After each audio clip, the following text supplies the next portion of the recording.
போட்டித் தேர்வுக்கு தயாராகும் மாணவர்கள் மத்திய கல்வி பட்ஜெட்டை விட 3 மடங்கு அதிகம் செலவிடுவதாக மக்களவை எதிர்க்கட்சித் தலைவர் ராகுல் காந்தி குற்றம் சாட்டியுள்ளார்.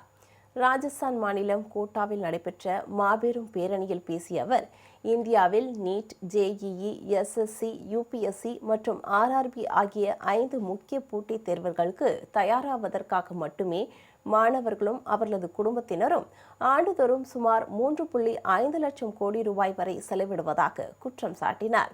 இந்த அசுரத்தனமான தொகை இந்திய அரசின் ஒட்டுமொத்த கல்வி பட்ஜெட்டை விட கிட்டத்தட்ட 3 மடங்கு அதிகம் என்று கூறினார். அரசாங்கத்தின் பொறுப்பாக இருக்க வேண்டிய கல்வி மற்றும் வேலைவாய்ப்புக்கான சுமை இன்று நடுத்தர மற்றும் ஏழை குடும்பங்களின் தோள்களில் சுமத்தப்பட்டுள்ளதாக கூறினார்.